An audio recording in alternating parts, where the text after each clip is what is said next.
And we are live. Welcome back or welcome to the Truth Comes to Light podcast, where everything done in the dark is going to come to light. Every single detail in this world that is done in the dark is going to come to light. I'm your host, Jay Coven, and welcome back to the show. For those of y'all that are new to the Truth Comes to Light podcast, we talk about live news from all over the world, the music industry, and more. Be sure to check out my previous podcast episodes on the channel.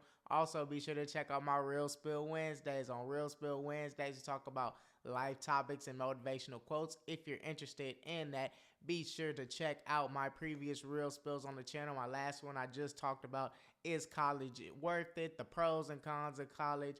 And in my opinion, is it worth it? Go ahead and check it out. I also have a couple more episodes on the page. So like I said, be sure to check it out.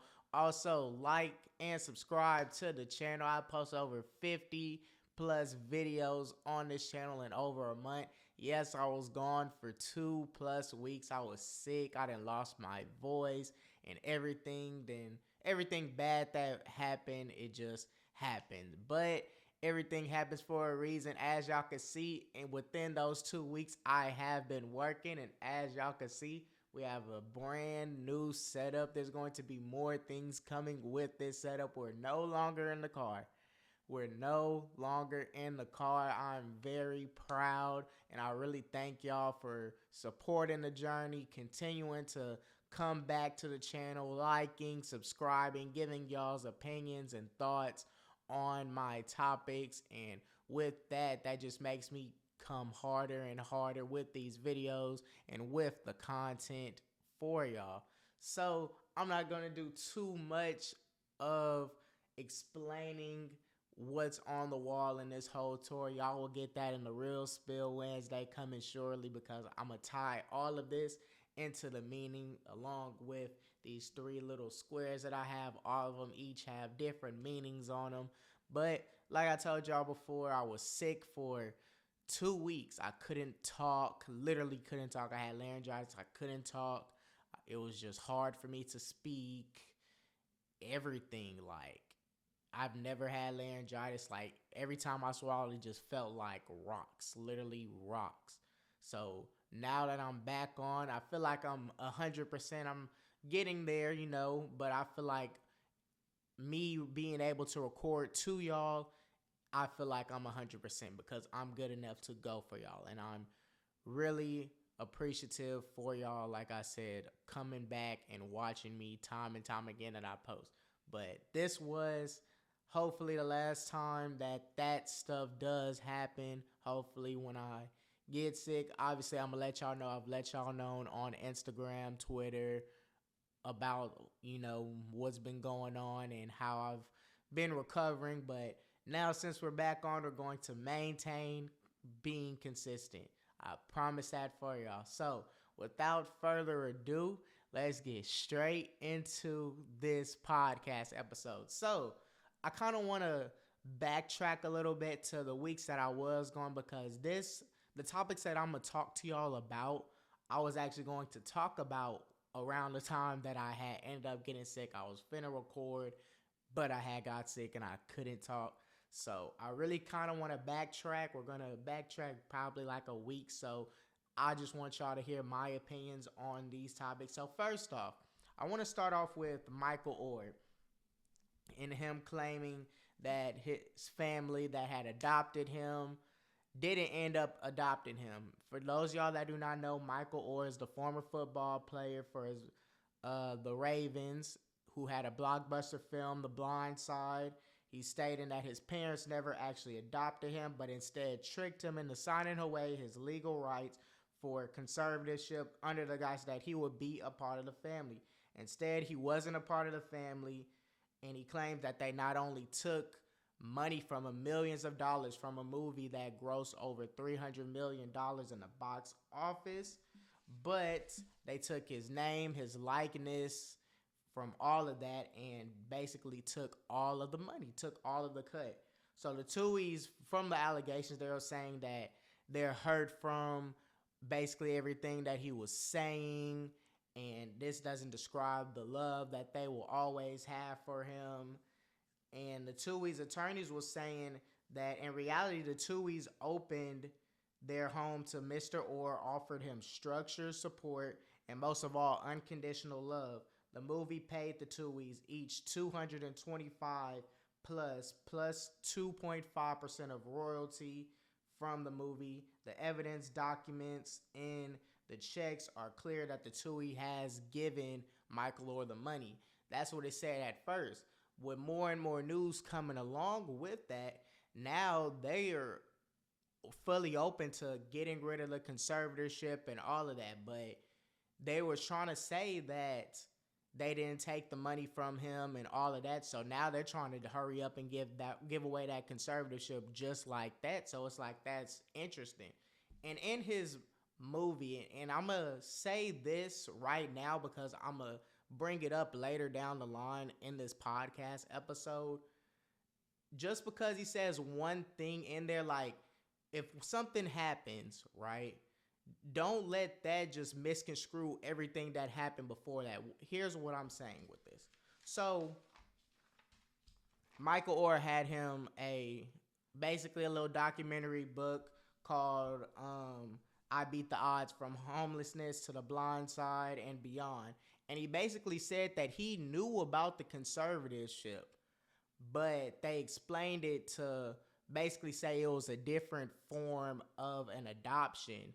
It was just worded different, but he didn't really care because of the simple fact he already knew what it was, or he felt like he knew what it was. He felt like that even with this being a conservatorship, it's not called a adoption. I mean, he was still going to be a part of the family.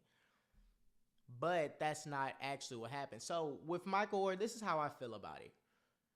I want to talk about the movie. For those of y'all that have not watched the movie, I don't like how they portrayed him. And he doesn't like how they portrayed him in the movie. How they portrayed him in the movie was that he was this dumb kid who was struggling in school, and if it wasn't the Tuohys coming in, he would not have got the scholarships and all that. Mind you, Michael Orr was already an athlete. He played football, he played basketball, he played all of these sports, and he was already getting the recruits. So they made it feel as though in the movie that he was getting recruited, when that's not what happened in the movie. Like, it's not supposed to feel as though he felt recruited in the movie, and that's how they basically portrayed him. If it wasn't for the Tuohys, he would continue to have low grades, he would continue to just struggle, be dumb, and all of that. And he expressed that. He didn't like how the movie portrayed him as a person, basically. So with that in mind, it was just crazy to him. So back to what I was saying, him being a 18-year-old kid at the time and him being homeless and all of that, all he's found these two amazing people that will take him in as family. So obviously him being 18 years old and him not knowing, because he's homeless, so he's not going to know everything. All he's just doing is just signing the legal rights away, but without him actually knowing what actually comes in the midst of it. What are the clause of all of it? His likeness and all of that is going to go away. In Tennessee, it's legal to adopt someone over the age of 18. It's legal to adopt someone. So it brings question, if all of this was supposed to happen, why did they just didn't adopt them regularly? You feel what I'm saying? If all of this was because back then in the NCAA, you couldn't make money. Now you can make money off of NIL deals. You can make money off of endorsements. Any kind of way you can make money. But back then you couldn't make money. Back in 2009 when the movie came out, you couldn't make money. So with that, why did they not just wait until he was out of college, so that way he can tell the story of his life when he was in the NFL, and he could tell his story about him growing up, how they basically took him in and stuff like that. Like, it brings a lot of questioning to it.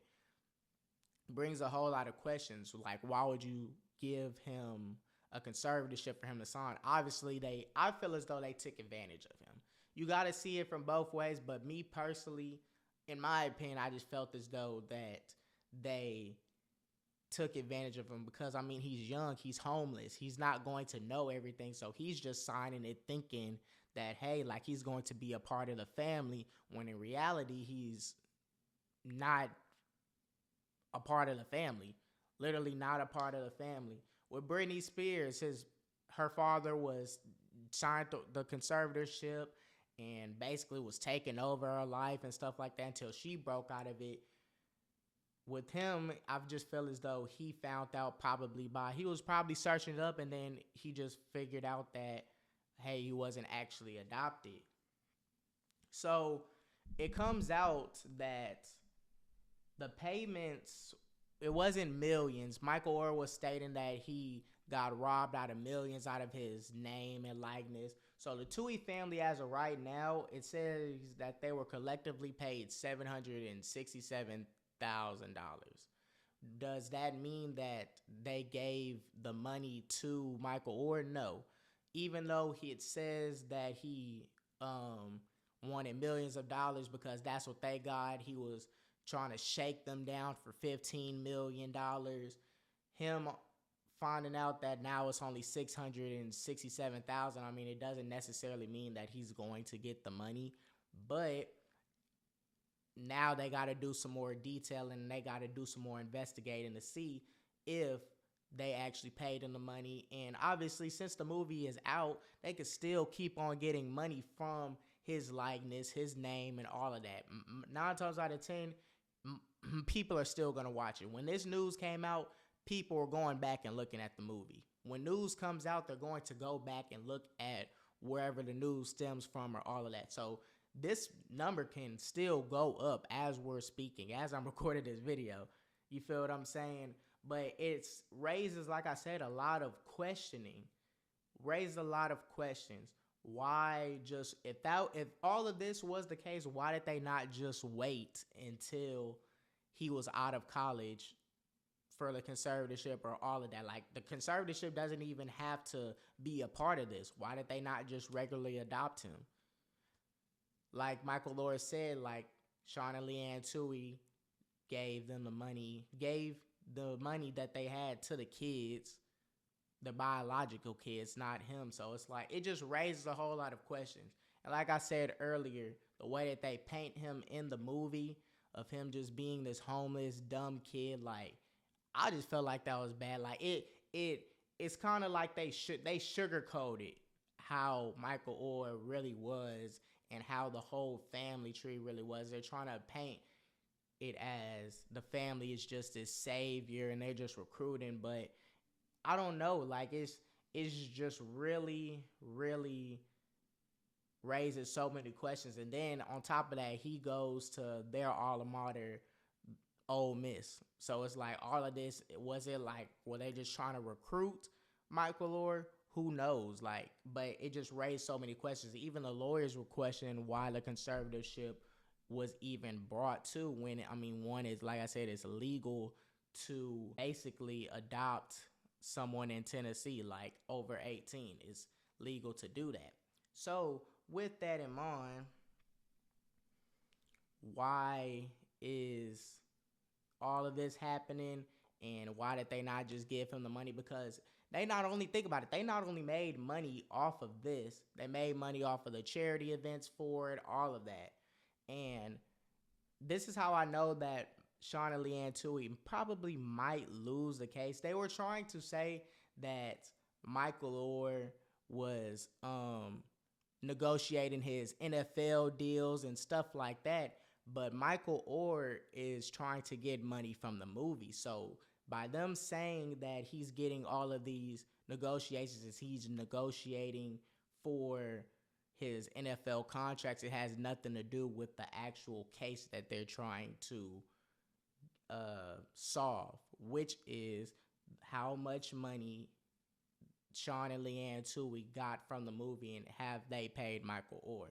So they're trying to steer the whole case in a whole nother direction and not be focused on why they're actually here. So it's like, with that in mind, and they're already trying to hurry up and get the conservatorship off and stuff of that nature, should I say, it doesn't look good. It's a bad look for them. Now, I mean, Who knows? Michael Lord probably would have got his money. Who knows? Maybe got his money and maybe he's greedy trying to get some more money. Who knows? That could be one thing, but I really just don't see it happening. I personally don't see it happening. And like I said, just because he said that he knew about the conservatorship, he didn't actually know about the conservatorship. Especially, think about it. If you were just this homeless kid, like I said, if you're just this homeless kid and you get taken in, they're showing you love, they're showing you affection and want to welcome you to the family, like you got to give them credit where credit is due. He didn't deny that they didn't do that. So with that in mind, we know that they're the type of people, okay, they will do something like that. So when they give him the paper for a conservatorship or it signs away his legal rights and all of that, you're going to think, and they tell you that it's an adoption, you're going to think, okay, this is an adoption. I'm welcome in the family. Like, even though it's worded different, I mean, they're saying that I'm a part of the family, and that's just how I feel. So with that in mind, I mean, I'm a sign it, but I'm not really going to know, even with me being homeless, because you don't know. So I don't think he actually knew what he was signing until years later when he finds out, okay, he can't get the money because his legal rights and his conservatorship is on them, so he can't really get the money. So, I mean, I don't really blame him for what he did, especially if he didn't get no money from the movie. And the money in the movie is basically about his story, and it's inspiring other kids coming up that you can make it even though you're homeless. There's still a way to make it. Now, see, not everyone is going to be in the same position to where they get adopted by a whole family. But that's not the point. The point is you can still make it no matter what you're going through, whether that's homelessness, a bad family environment, just bad environment in regards to where you stay, anywhere, period, you can still make it. That was the whole point of The Blind Side. They just portrayed it as, okay, he was this dumb kid, he couldn't do anything, and then they just came. And another thing, they tried to say that in the movie, this is how they portrayed him in the movie. They were teaching him how to play football, how to play lineman, telling him how to basically block and just do all of these plays when, come on, you can't teach no one how to do that, especially if they're in high school. They already know how to do that. So it's like the way that they portrayed him is like the family taught him how to do everything, and come to find out in the real world, he already knew how to do everything. He already knew how to play football. He was playing basketball. He was playing all of that. So with that in mind, it's like it was a bad perception, but that's just how the movie came out. So that way it inspired other kids that are going through the same position or something as Michael Lord, that it's still a chance that you can be where you want to be. You feel what I'm saying? But like I said, so instead of it being a couple $1,000,000 like Michael Ward said it was, the records had came out and it was $667,000 in payments. Now they just have to figure out, has Michael Orr got any money from the payments from The Blind Side? And if he hasn't, they'll go accordingly to get whatever money he hasn't had, and any money that they get after that, they're going to get that and they're going to give it to Michael Orr.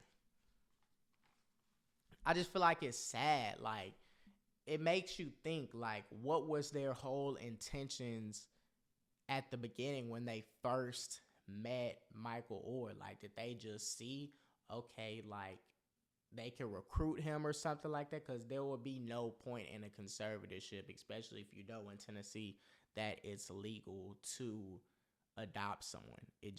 Something just doesn't make sense. Was this a whole recruiting thing and they could just take money and they, give millions of dollars? And another thing, I feel like this is the main idea too that comes with it.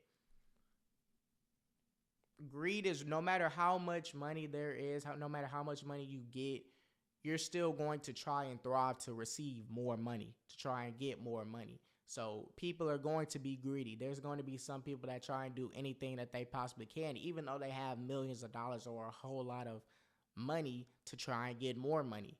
People are greedy. People will do whatever they can to try and make them some more money, whether that's good or bad. So you just got to watch out for those people.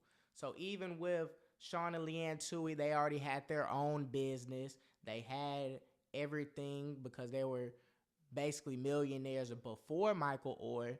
That doesn't necessarily mean that they see Michael Oher, they can't get no more money out of him. They could get millions of more money. It's a greed thing. No matter how much money you have, people will still be greedy and try and get more money because that's the goal, is to get more money. Just don't be greedy. People will do anything for money. Anything for money. So maybe it's a greed thing because there will be no cause for no conservatorship. Especially, like I said, if you know that it's legal to adopt someone in Tennessee at the age of 18. So this could be a greed thing. This could not. So it's just, I don't know. Who knows what might happen? Like I said, this is still active. They're trying to figure out if they paid Michael Oher all the money or some bits of the money from the movie, and if not, they'll just go accordingly. It's really sad. But we're gonna move on to Quavo dropping his new album. He dropped his new album like a week and a half ago, almost 2 weeks ago. Rocket Power, and it had features like Takeoff on it 3 times. It had Future, Baby Drill, Huncho, and Young Thug on the album. And this album was mainly focused on Takeoff. It was his first solo album after Takeoff had passed away in Houston back in 2021. Rest in peace to Takeoff.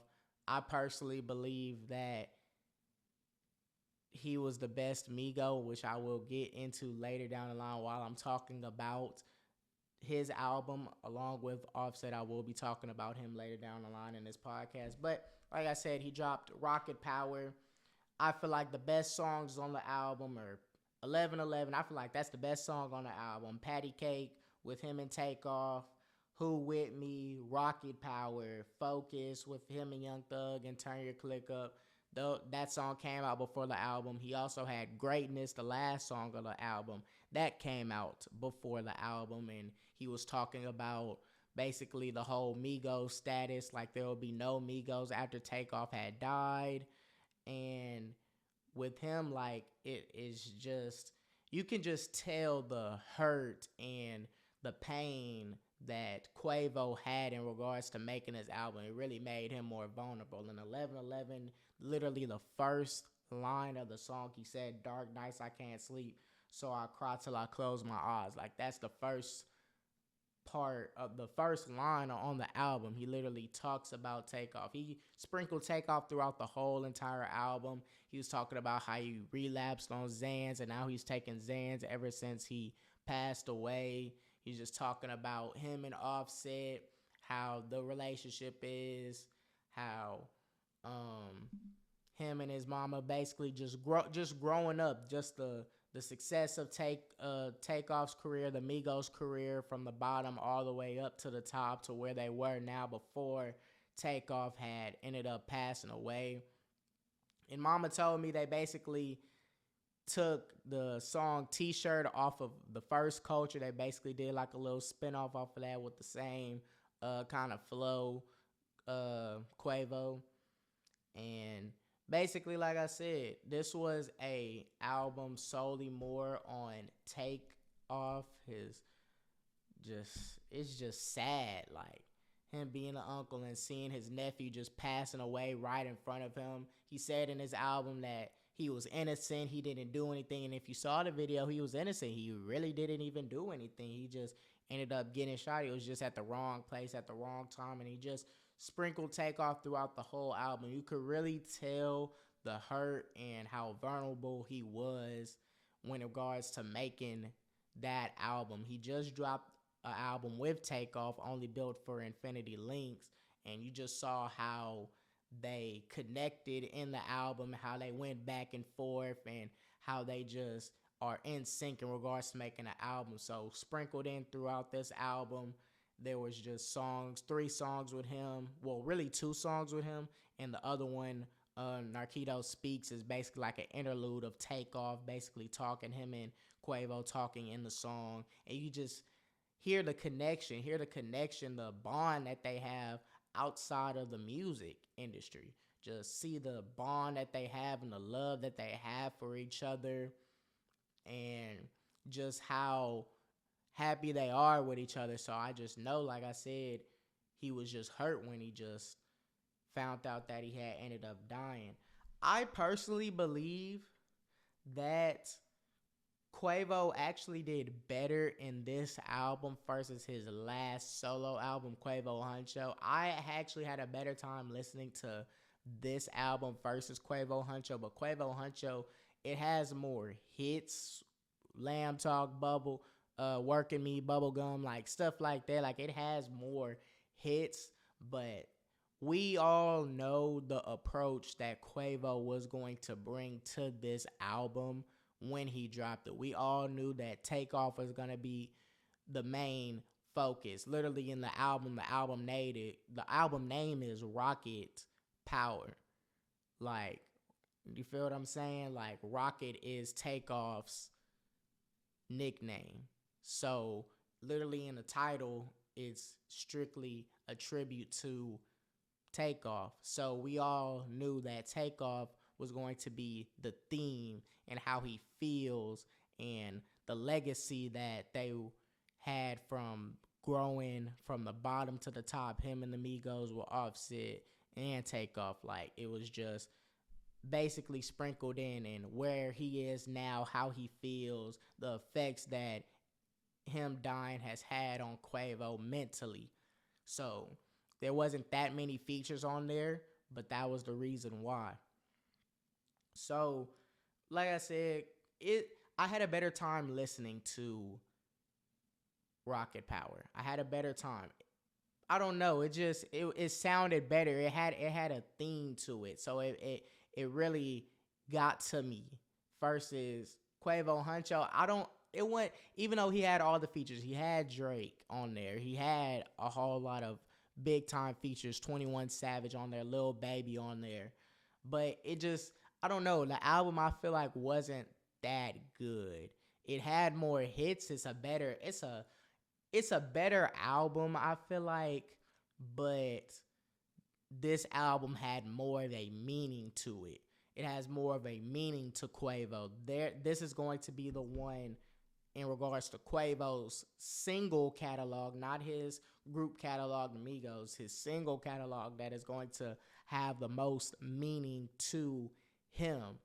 If you ask Quavo and you ask him what album would he take between the two, he'll probably say Rocket Power because of the simple fact that it has more of a meaning to the album.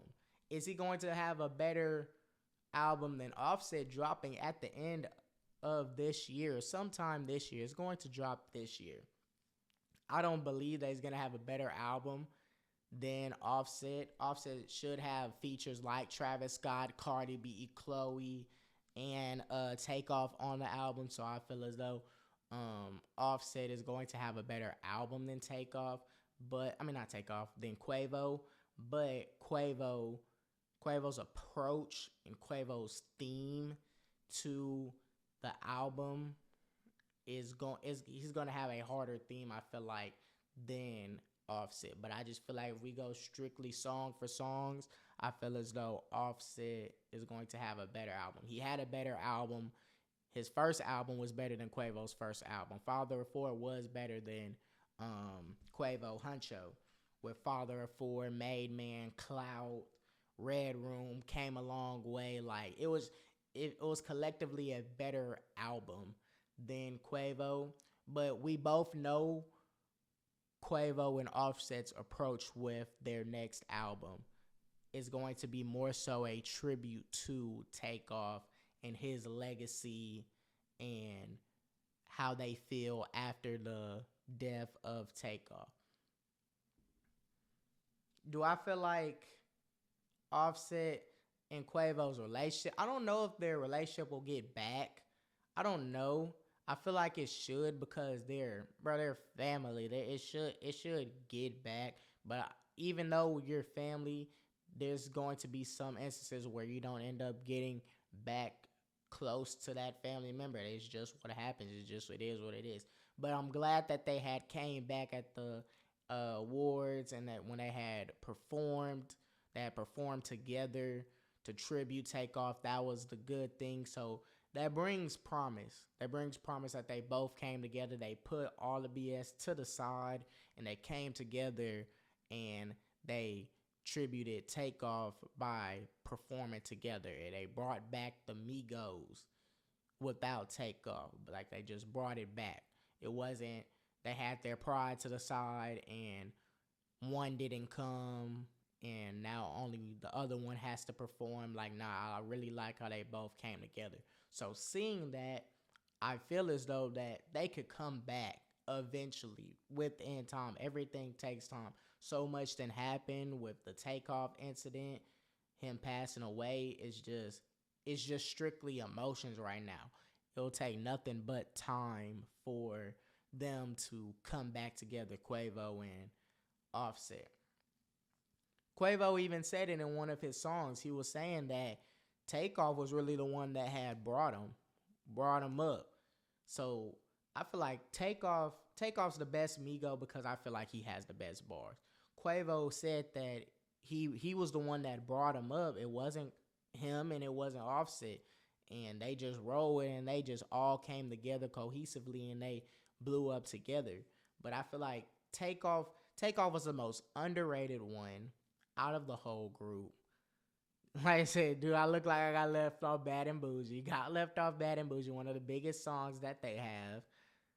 And he just has the best bars. All of that in mind. He's underrated, got left off of songs. When people ask him about being left off Bad and Bougie, it was just a whole meme and all of that. And when people think of the Migos, they'll know Quavo for sure. They'll for sure know Offset because Offset is married to Cardi B. But they wouldn't know that much about Takeoff. No one really knew that much about Takeoff. But believe it or not, he was the one with the better bars. He was the one with the best flow. He was the one with all that. I feel as though this is my order. This is my personal order. I feel like Takeoff, then I would say, ooh, that's hard. I would say Offset, then I would say Quavo. I would say Quavo is the worst, but I'm not saying the worst as if he's trash. He's very good. All of them are very good, but I feel as though Takeoff has the best bars. He has better bars than Offset. Then I would say Offset. Offset's bars are hard. And then I would say Quavo. I would for sure say Quavo as the last one, but it's just crazy that he was the most underrated one. He was the calmest one. He didn't really say too much. And he was just the best one out of all the Migos. The best one out of all the Migos. You just gotta just say rest in peace. He had a great legacy, all of that, and it's just crazy just seeing the potential. He died before 30, I believe. He died before 30, so it's just you just gotta see. It's always just a what could have been. You just never know. And now with him dying, the Migos will never be the Migos. Will never be the Migos. It will just always just be Quavo and Offset. Now they're going to just release singular things. Quavo and Offset. Single albums, all of that. So with that in mind, it's just I don't know. It's gonna be very interesting how Offset comes back later down the year and when he releases his album, how he's going to approach it like Quavo. Is he going to approach it like Quavo and show his emotions and be very vulnerable? Or is he not going to? It's going to be very interesting to see how he ends up approaching his next album. I'm really anticipating it. Really anticipating his album. Like I said, his Father of Four album had platinum songs on it. So, and it was a really good album. Really good album. So, I'm pretty sure he'll take that next step with this album like he always does. He's always gotten better. Same with Quavo. He's always got better with his albums. So, it's going to be very interesting. Is he going to come vulnerable and he's going to mourn the loss of Takeoff, or is he going to take a whole different approach? So it's going to be very interesting. I want to talk about this incident that didn't happen. Now, remember how I said earlier in the podcast that don't let one thing don't let one thing that happened in the video get misconstrued from everything that didn't happen in the video. So ESTG was on a podcast with Bootleg Kev, and he ended up walking out of the set. Now, people first looking at that video that came out, they'll be like, "Oh, ESTG, he just walked out. He's just this soft person, this mean person. Like, why would he do that?" But you got to see the full story. Now, before I look at the full story, just shout out to Bootleg Kev for keeping his cool on the podcast and not letting that steer away. Don't let him act out of character in his podcast. But there was one thing that he did in the podcast that me as a podcaster, I feel like I would have stopped like right there. I would have stopped what he did. So if you go to probably like the middle part of the podcast, 720. Did you try to go to Louisville? That's scholarship at Indiana State. If you go to 720. Did you try to go to Louisville and they just did? You had to go. I don't even want to keep talking about the Louisville athletic program. So for those of y'all that do not know, ESTG is from Louisville, Kentucky. He was a D1 athlete before he was in the rap game. So after after him playing football, and I guess that it didn't really work out. He basically decided to be a rapper, and he quit football and he did all of that. Now, there's multitudes of reasons why he could have quitted football other than rapping that goes deep and beyond. But if you heard in the video, Bootleg Kev asked him the first time, like basically he was trying to give an overview like you do in a podcast, where you from, and trying to explain Louisville, Kentucky to him, Bootleg Kev, and just trying to get questions on how it was being a D1 athlete and stuff like that. So ESCG was releasing an album that week. So when he asked him this question about being Louisville and the football program and all of that, he said that he didn't want to speak about it. There's still some people that play sports that no longer are on professional teams. They're going to still be in their feelings about not playing. They feel as though they're still good enough to play, or they wasn't given the fair opportunity to play. And now since that didn't happen, now their football career, basketball career, any sports career has ended.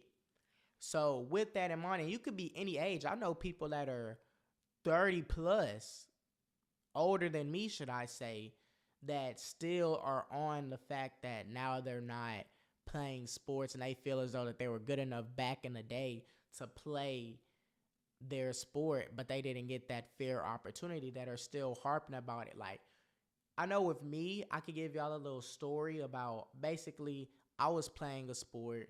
I had ended up getting injured and went through the whole rehab process. I felt as though I was good. I felt as though I had a great season, way better than my first season. But when I had went up to the coaches literally told me that I'll never play basketball again. Like, it's some things that you don't say to a kid. And I didn't want to play for none of that. And a whole lot of stuff happened after that. And it basically made me not want to play sports. I basically had to stop playing sports. But I was on the fact that I felt like I was still good enough to play a sport. If I'm given a fair opportunity, I could still play. I could still go. I could be on that next level, but I wasn't given a fair opportunity. And I was stuck on that for a long time. It was hard for me to find myself because of the simple fact when you've been playing a sport for so long, and you were young when you started, it was just like now, like it's just gone. You don't play that sport no more. It's like, what do I do now? And I was stuck. It was hard for me to find myself. It was hard for me to figure out what I love to do. Now, is there anything that I love doing as much as I love playing sports? No. But you still got to find something that you're passionate about and you love as close as sports. So, with that in mind, when Bootleg Kev asked ESCG the question about Louisville and playing football, he said that he didn't want to talk about the Louisville football program or basically football period, not only because of him, but they didn't recruit none of his homeboys or none of that. Right then and there, when he said that, I would have stopped asking questions about sports. Would have stopped asking questions about sports because there's still people that still feel some type of way about not playing the sport that they love because they still feel like they can go. And every single time they bring that back, someone asks a question on why you're not playing sports, stuff like that. It's like a flashback because it was a flashback to me. So it was a flashback to him, like basically everything that could have potentially went on throughout him playing football, and it's just like you don't want to talk about that. It was hard for me to talk about me not playing the sport no more, but people will bring it back, and I knew that I could go, but people were still bringing back the question. But it just brought back flashbacks of me not playing the sport and why, and I wasn't given a fair opportunity. This is probably what happened with ESTG. Him getting that flashback of him being in his feelings about him not being able to play a sport for whatever reason, and it basically steered him to not playing, but quitting football and for him to start rapping. So with that in mind, if you would have asked that question to me and I was still feeling a certain way about it, I would say the same thing ESTG said. I would say I don't want to talk about it. So right then and there, bootleg Kev, I feel like that was the only thing that he did wrong. He should have just left it at that and don't talk about sports. But later down the line, later down the video, and I'm not going to lie to y'all, I looked at this whole full podcast. This podcast was boring. This podcast was boring, but I looked at it and he brought back up sports and him playing football. And ESCG said, what does that have to do with his album coming out that Friday? And he was just saying, Bootleg Head was just saying, well, he's into football, this is in third, but ESCG doesn't want to talk about football because he's going to get them flashbacks of why he's not playing football. And he already said earlier in the podcast that he doesn't want to talk about sports because maybe he's in his feelings about that. He's in his feelings about not playing because whatever happened in the past, it really had an effect on him. So with that in mind, him asking it again, it made him irritated to the point to where he basically walked out. So, like I said, shout out to Bootleg Kev for keeping his composure. All he just said was we had the first official walkout on the set, and he was saying that ESCG was 2 hours late to the podcast. That was crazy. Being 2 hours late was crazy. But like I said, he handled it accordingly after that. He didn't act out of character. He didn't panic. He didn't do none of that. He just said what he had to say, and he just basically just kept it pushing, just ended the recording just like that. So it kind of goes both ways. You got to shout out Bootleg Kev for handling it accordingly for his podcast, but you got to take it as a learning lesson. That one part in the video where you asked him about not playing football and all of that, like you should not have said it. And then the question that you asked about him being in a bidding war between football and Yo Gotti, like it's not a bidding war. It's like something happened and he just chose to be with Yo Gotti. Maybe he will still be playing football. If it went the way that he wanted it to go, maybe he could be in the NFL. Because he did say that there was someone when he was in the draft combine, he had the combine shirt on or whatever. So maybe things, if they went the way that ESCG wanted it to go, maybe he could have made it in football. So by him saying bidding war between the NFL and Yo Gotti, it's just like, why would you say that? Early in the video, he was already irritated. He gave you the warning by not talking about the Louisville football program, not wanting to talk about football. Like, he just gave you the warning. That was your warning. But you as a podcaster, you just got to learn from that. When you hear that, don't ask nothing about football later down the line because they would still be irritated from what you said earlier. They don't want to talk about that. And he just got up and walked out the set. That's what I feel like what happened. So just seeing that one video, of him just walking off set and everyone was on that and saying that ESTG is weak, you got to look at the full thing to really get the understanding on why he walked out. He didn't just hear something that he ain't like right then and there and walked out. It was a reason. It dated back to earlier in the video when Bootleg Kev asked him about Louisville, Kentucky and playing football, and he said he didn't want to talk about the program and all that because he ain't get recruited and his homeboys ain't get recruited. So with that in mind, you just got to stop and not talk about football. Just talk about the album coming out because he just dropped the album El Toro 2, and that was the album that he was promoting or at that time because it was coming out that Friday. So with that in mind, you just got to just talk about the album. You could talk about his come up, his success, how Louisville was, and then when you said a question about football and he said he didn't want to talk about it, you could just backtrack. You could still talk about Kentucky and his label with Yo Gotti and stuff like that, but just don't talk about football. Just sprinkle in all of that and then talk about the meat and potatoes, which was El Toro 2 that was supposed to drop that Friday.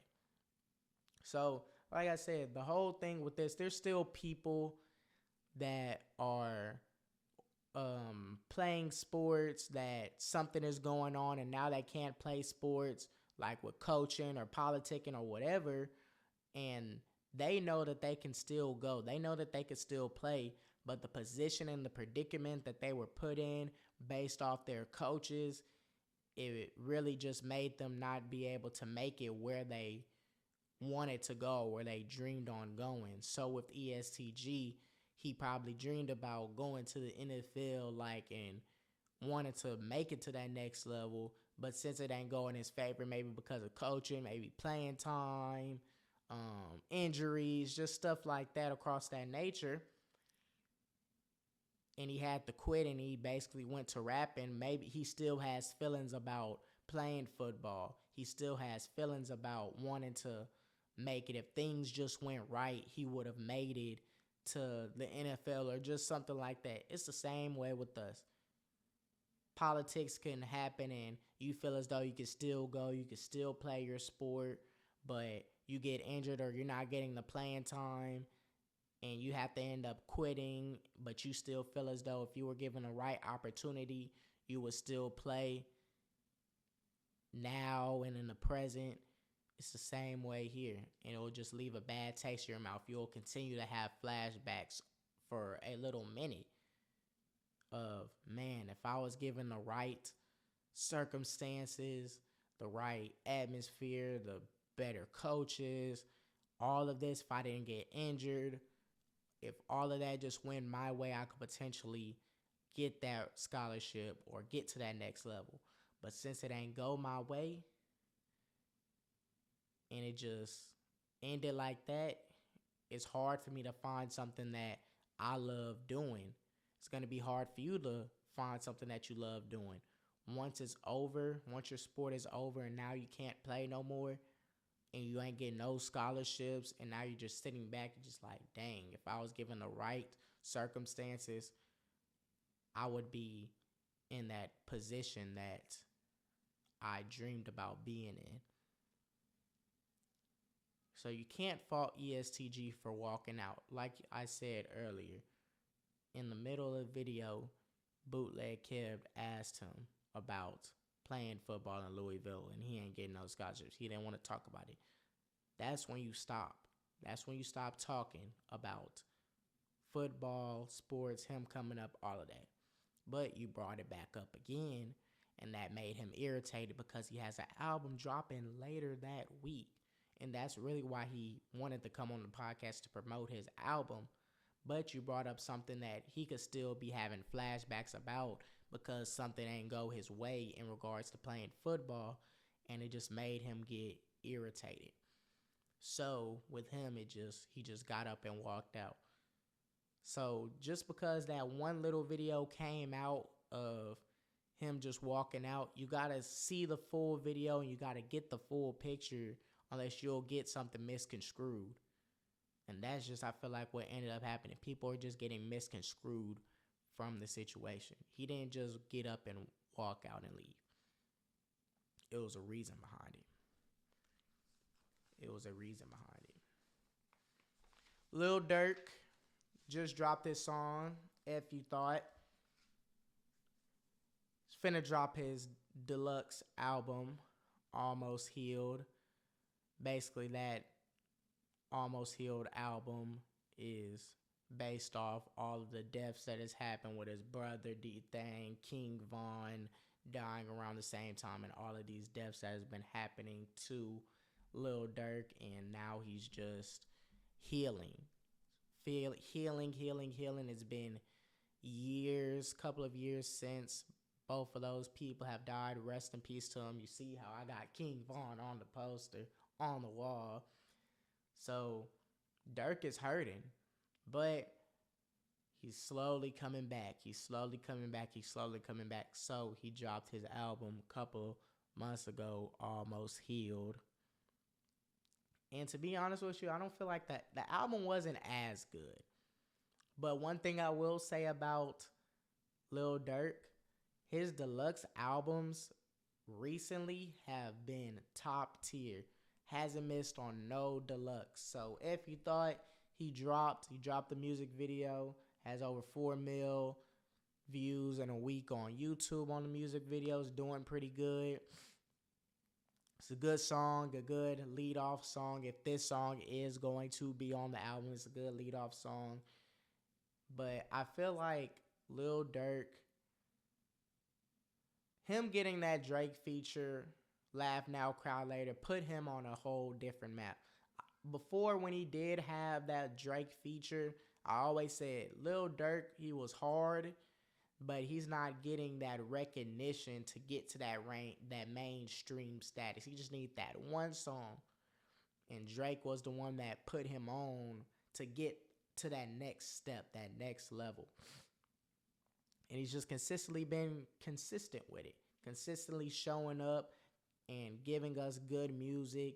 Like I said, just keep on going. He's healing after these deaths. But even with all of that, he's staying consistent with the music. On Almost Healed, he has a song with J. Cole, which we all know, All My Life, that is doing good, has a meaning behind it. All of that, and everyone is liking the song. So, him having all of this, like, it's doing good for Lil Durk. Doing good for him and his mental space, even though he's hurting. You could just tell that he is still hurting. Lil Durk has went through a lot. If you haven't heard, Lil Durk is trying to help. He's trying to help Duty Low. He paid for his rehab. Like, he's just trying things. He's just trying to make everything better, and he's trying to get his mental right. So his album that's finna drop, the deluxe to Almost Healed, I feel like he might take a different approach to it. Maybe. I don't know who he might put on there for features.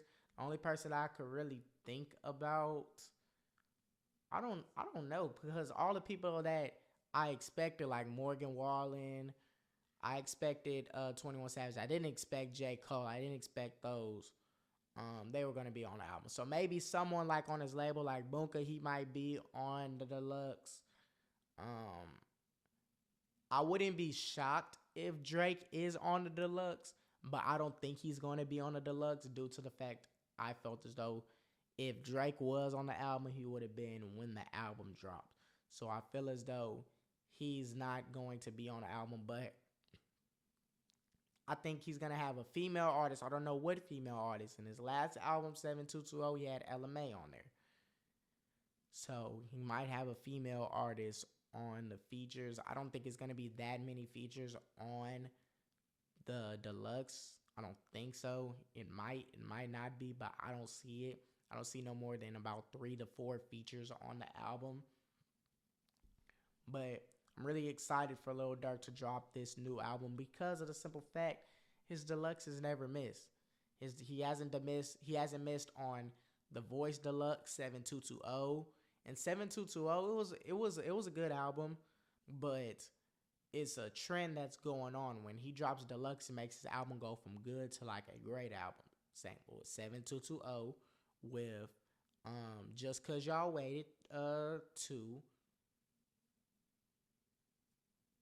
The Voice. Those albums, they were already good, but the deluxe made them better. Way better. I personally still think that Sign to the Streets 3 is his best album because I had so many memories with that album.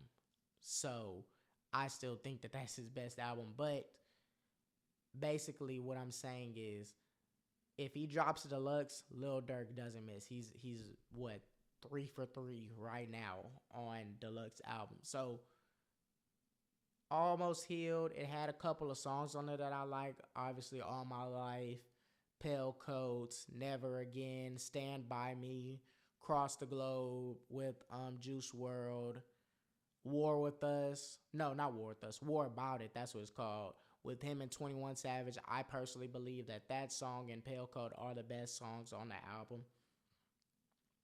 But it's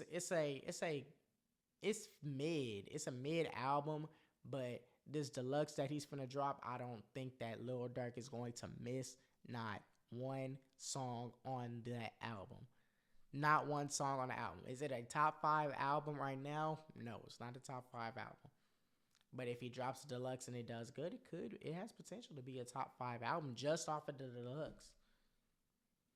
But I don't think it's going to. But it's a step in the right direction in regards to him fully healing from D-Thang passing away, King Von passing away, and all his brothers being locked up. There was just someone in his group that literally just got locked up for 18 years. Literally 18 years. So someone in his record label already got locked up. So he's just healing. Like, all of this stuff that has been going on has been taking a mental toll. When his actual brother passes away, and then one of his homeboys that he had so many memories with and passed away, like, it puts a lot on someone, anyone really. So Lil Durk's gonna come back harder than ever on his new album.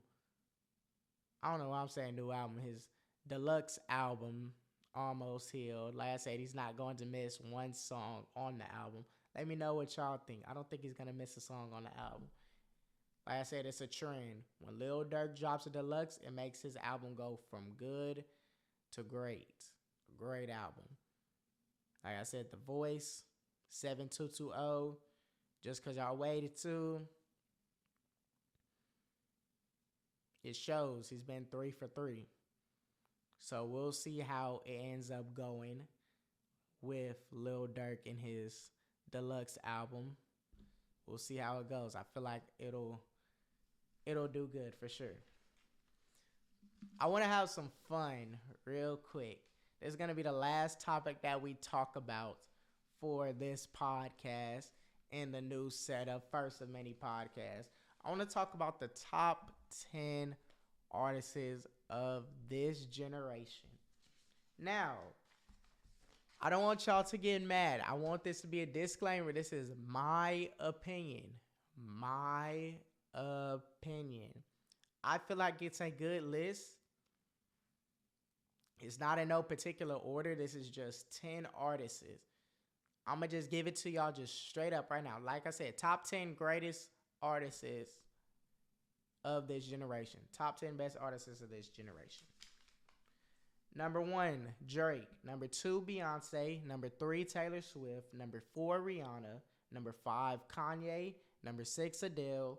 Number 7, Justin Bieber. Number 8, Nicki Minaj. Number 9, The Weeknd. And number 10, Ed Sheeran. Now, I got some honorable mentions. I'm going to tell y'all them. The first one is Eminem. The reason why I didn't put Eminem on this list, you could put him on the list, but I didn't know what generation to put him in. I more so believe that Eminem is in the last generation, not this generation. So with that in mind, I didn't put Eminem on the list. Not this one. If it was the last generation, it could be a little bit different. But this one, since he's not, I feel like, a part of this generation, I don't believe that he can be put on this list. Number 2, Bruno Mars. Bruno Mars was almost on this list. It was just, I didn't know who could I alternate with Bruno Mars. Who would you put over Bruno Mars? You will put The Weeknd over Bruno Mars. You will for sure put Drake and Kanye. They changed music.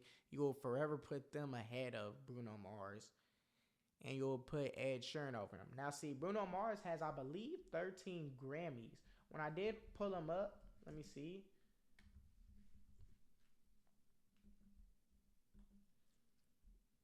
Four, 8, 12, 16, 20, 24. He has 25 Grammys. It's a lot of Grammys. But I just couldn't put, there was nowhere that I could put Bruno Mars. If y'all say Justin Bieber, okay, that's probably my hot take. Justin Bieber is a top 10 artist of this generation. I wouldn't be mad if y'all put Bruno Mars right there. But for me, I just couldn't. And Justin Bieber has the Grammys too, and he has the songs. The fact that he's been doing it from 16 all the way until now, even though he only has 3 albums, all the songs that he's had and he's still making that and got Grammys and got platinums, all of that, it still just shows like that. I feel like Justin Bieber is still one of them ones, still one of them guys. You feel me? Still one of them guys. Still one of them guys. Oh, another honorable mention. And it's so crazy that he's already going to be a part of this list. And he's only been in the game for 8 years, 7, 8 years. Post Malone. Post Malone has the most diamond songs. Anyone with the most diamond songs, and then you have an album with 4 diamond songs. You have a whole album with all of your diamond songs. You're going to be put in that honorable mention. I just feel like it's too early as of right now to put Post Malone in the top 10. So I couldn't put him in the top 10. Just couldn't. Like I said, Drake, we all know why Drake is a top 10 artist of this generation. Changed the rap game. His influence on his fans. Him being almost 20 years in and he's still at the top of every single music trend that has came out. And people were saying that he was trash at one point. All of this, and he still remained at the top after 20 years. He's still at the top. That just shows right there. Beyonce has the most Grammys. We all know what she has done with the females and her brand and all of that. So right off the bat, we don't got to say too much about Beyonce. Taylor Swift, what she's done to that genre of music, the pop music, that type of fan base right there, what she's done. It's like I couldn't put Katy Perry ahead of Taylor Swift. Just couldn't. Rihanna, with not only with music, but with her brand Fendi, all of that, just the influence on females, it just makes her top 10. And I want y'all to understand that this list not only goes off of your music talent, but it goes off of your influence. What influence do you have on people listening to you? People listening to you. You have to have a big influence to get even considered on this list. So it's music and influence. Everyone that I have on this list have some sort of influence. So Kanye, the influence that he has is crazy. Making his own beats, producing his own beats. Travis Scott just dropped the album Utopia, and it's basically a kind of spin-off of Kanye's beats and all of that. People are saying that it sounds like a Kanye West album. Kind of like Yeezus. So his influence on these rappers coming up, it already is right there. It doesn't have to be stated more enough. Adele is interesting. I feel like Adele doesn't get as much attention that she deserves. don't feel like that she gets the attention that she deserves. Adele is hard. I'm gonna say this right now. Adele is hard. Adele is one of them ones, one of them female artists. Let me see how many Grammys do Adele have. I want to see.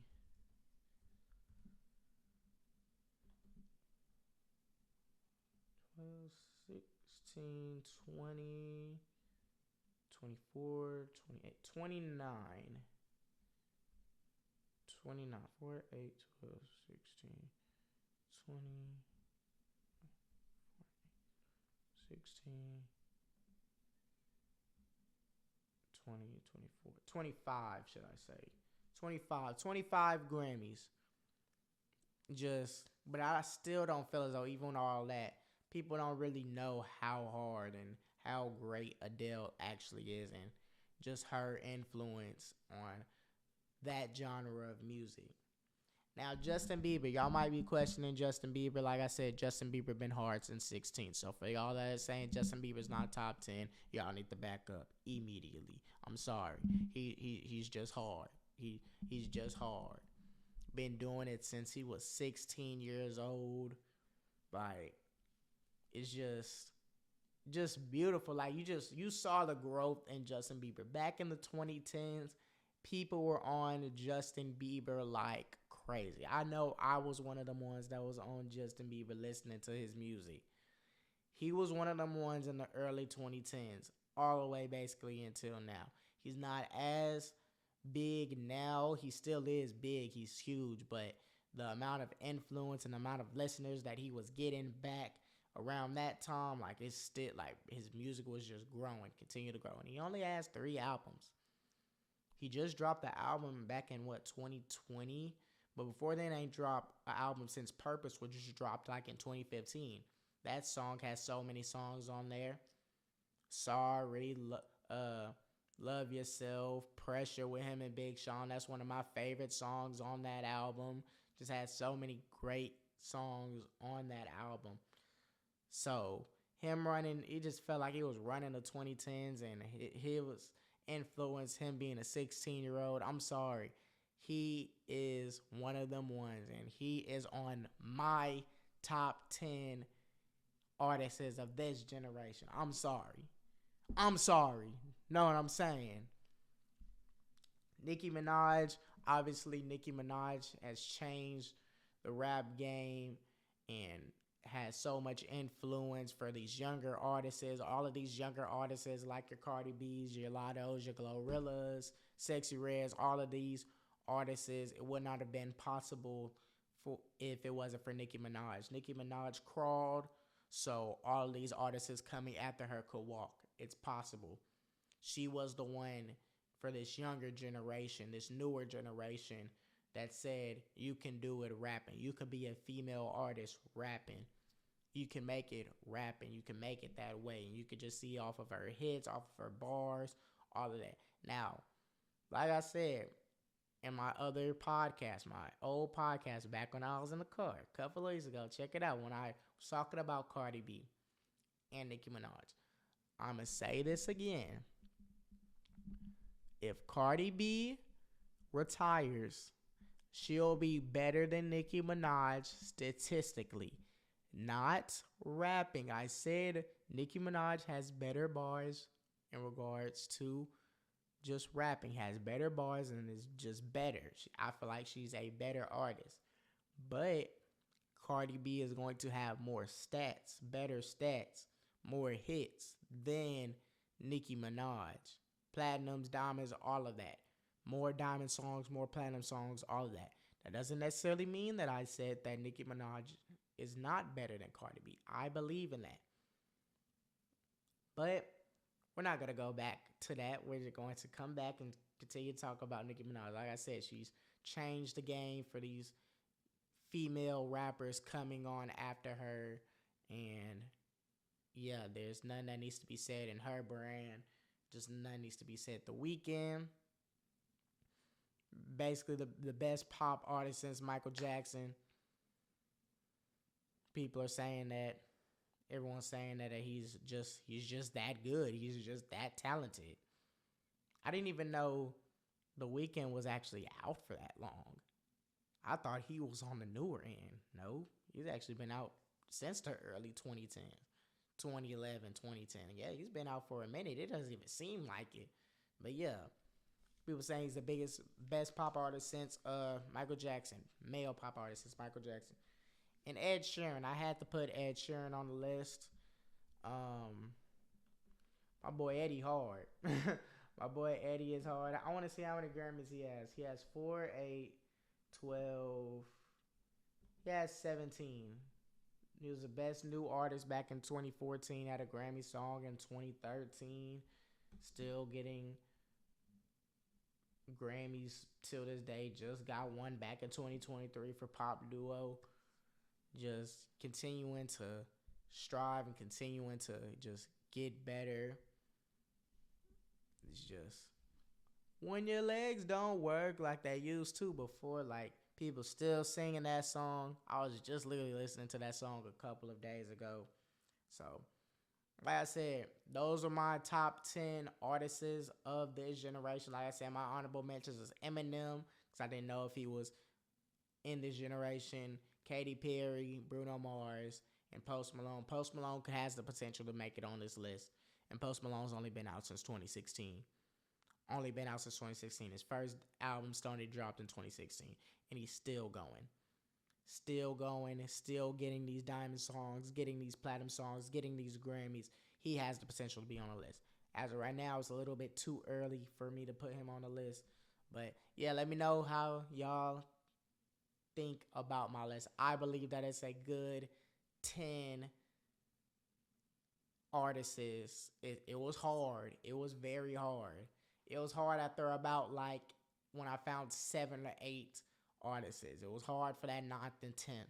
Like I said, there's no particular order, but I got the list.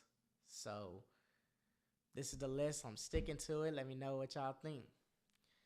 So like I said, y'all, this is the end of this podcast. Like I said, this is the new setup. First of many podcasts in this room. If y'all made it to the end of this podcast, be sure to like, be sure to comment, be sure to subscribe to the channel. Turn on your post notifications so you can get notified on any time that I drop a podcast episode or my Real Spill Wednesdays. And with that in mind, I will talk to y'all on the next podcast episode. I love y'all. And y'all have a nice rest of y'all day.